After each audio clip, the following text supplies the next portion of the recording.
Hello, my name's Adam Woodruff and thank you for tuning in to hoteltraining.uk.com, a brand new and engaging series of training modules covering all aspects of the hotel business. As we all know, the hotel industry is incredibly competitive, so to remain at the forefront, a fully trained and responsive workforce is imperative. And that's where hoteltraining.uk.com comes into its own.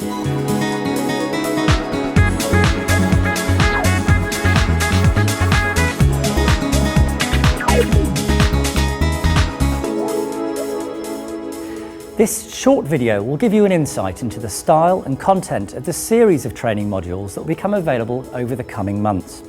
And by using a combination of professional actors, real-life hotel people and industry experts, we hope to be able to help and complement your existing training programs in a visually stimulating and interactive style. They can be used as an individual standalone training program that requires no additional expertise or guidance. Literally pop the DVD into the player, sit back and watch. They can easily be used by a manager or senior person who may otherwise have limited experience in conducting training classes. Or they can be part of an established training schedule within the hotel or group, and they would add an extra visual and informative aspect to the ongoing training program. The modules will be available either on a DVD, which will arrive through the post, or downloaded simply to any digital format you require. Each module will be accompanied either by a written booklet or by a PDF file, which will enhance and interact with the individual programs. So what exactly will we be covering on hoteltraining.uk.com? Well, we'll be starting from basic housekeeping skills, servicing rooms, restaurant and bar procedures, customer service both front and rear of house, right through to financial planning, offline and online marketing, including the very latest tips and tricks for the world of social networking and e-commerce, as well as the latest eco-friendly and environmental developments. So with a broad range of topics to think about, let's have a look at some examples of what we can expect to see with hoteltraining.uk.com. Well, here we have a typical hotel reception area. It's very nice and pleasant. Indeed, it could be any hotel, anywhere. And what we're about to see is a scenario which could take place 1 million times a day in hotels across the country. It's quite busy, the phones are ringing. Let's see what happens. Morning, Mr. Taylor. Good to see you again. Here are the details of your stay. If you'd just like to check those through for me, please, and just sign at the bottom. Come on, answer the phone. Awesome, thank you very much indeed. Maxine, could you get this, please? I'm trying to find the bar receipts from last night. God, it's not rocket science, is it? Jim was supposed to leave them at the front desk when he locked up. Excuse me a second, Mr. Good morning, Travellers Lodge, Watford. Sean Rogers speaking. How may I help you? At last. I need to book a room for tonight, please. I need a double bed, away from the traffic with Wi-Fi access. No, that's all fine, Mr. Taylor. We do have your details. That's absolutely fine. Sorry, I didn't catch that. What do you mean you got all my details? Terribly sorry. So I was just speaking to another customer. All right, well, look, can you hurry? I've got a flight to catch to Glasgow. Can I get a room for tonight? Yes, sir. That's absolutely fine. That's not a problem at all. Oh, OK. Well, listen, I'll be there 9:30 tonight. The name is Rod Stevens, OK? That's fine, Mr. Stevens. Absolutely all sorted for you. Thank you very much for your call. OK, all right. Thank you. Thank you, Mr. Stevens. Goodbye. Bye. Morning, sir. Terribly sorry about that. It's very busy at this time of the morning. How may I help? Does that feel fairly typical? A busy morning with guests all trying to check out at the same time. A constantly ringing phone with guests trying to make reservations. What do you do? Do you deal with a person who's checking out and ignore the phone call? It may be someone wanting to place their wedding reception with you. What would that be worth? Or do you take the call and risk upsetting the guest who's in front of you? So how would you have handled that situation? In a moment, we're going to ask you to pause the programme and think about what you saw happening. If appropriate, discuss it with your colleagues and take a few minutes to identify some of the good things you saw, some of the things that weren't so good, and then decide what you might have done if you were Sean. OK, pause it now and press play when you're ready to see how the situation might have been handled differently. See you in a moment.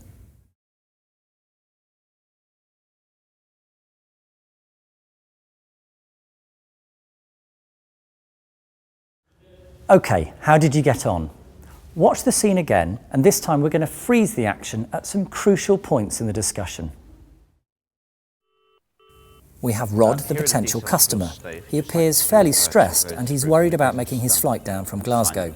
Come on, answer the phone. The phone's going unanswered, Sean's busy with a guest, and Maxine, well, she's looking for the bar receipts and blaming Jim for not leaving them at the desk. Jim was supposed to leave them at the front desk when he locked up. Blaming colleagues is never a good idea, particularly when they're not there to explain themselves, and doing it in front of guests is a definite no-no. A bit more disharmony between the staff. Did you see that look Sean gave Maxine? The customer certainly did. Excuse me a second. Good morning, Travellers Lodge Watford. Sean Rogers speaking. How may I help you? At last.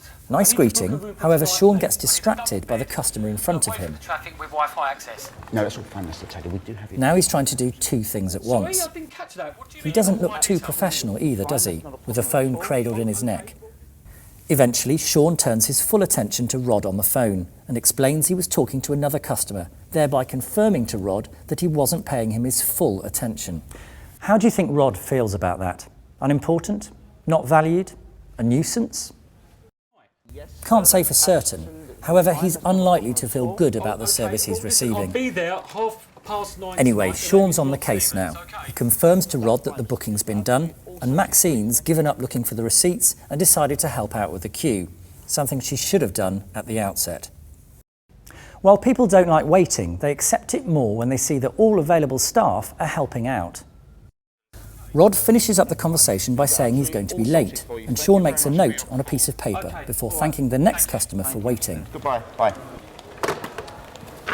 Morning, sir. Terribly sorry about that. It's very busy at this time of the morning. We saw him write down Rod's details, but we didn't actually see him make the booking. I wonder if he did. So what were the key learning points from that clip we've just seen? You can't give two people your full attention at the same time. If the phone's ringing and you've got a customer at the desk, you need to focus on the person. Finally, if you're distracted, details get overlooked and mistakes happen. Okay, so that's part one of our story. Let's see what happens now when Rod arrives at the hotel later that same evening. Who knows, Sal? It's looking good. I mean, we'll wait and see. Yeah, all I want to do is just get a bath, have something to eat. I'm tired. All right, Sal, thanks for your help, yeah? Yeah. Cheers then. Bye. Bye.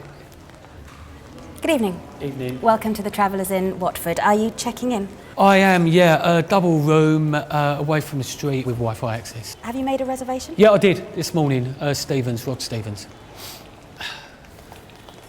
It's nice here, isn't it? Have you booked with us before?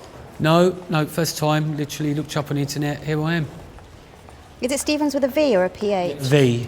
It's with a V. Is there a problem? No, I just have to locate your booking.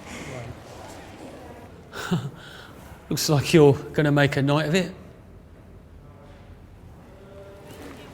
Have you found it yet?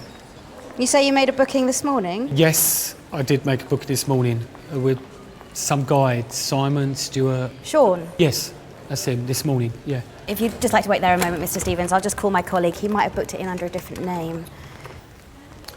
Okay, whatever. So that was an example of an everyday scenario that could happen in any hotel on any given day of the week.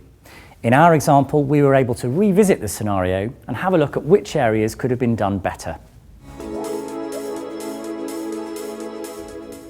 But in this series of training modules, it won't just be acted scenes we can learn from. We'll also be talking to a variety of industry experts about every aspect of hotel operations. Hi, I'm Ali Dombey, and during the course of these modules we'll be looking at best practice in revenue management. We'll be looking at understanding demand for your property and how to make better pricing decisions. We'll also be looking at distribution strategies and understanding the way to get your inventory out to market. We'll also look at how to automate your business processes to put in place an automated revenue management system. We'll also be looking at how social media impacts our ability to optimise demand for our property. We'll also be asking the critical question, is social media a marketing channel or a tool to market?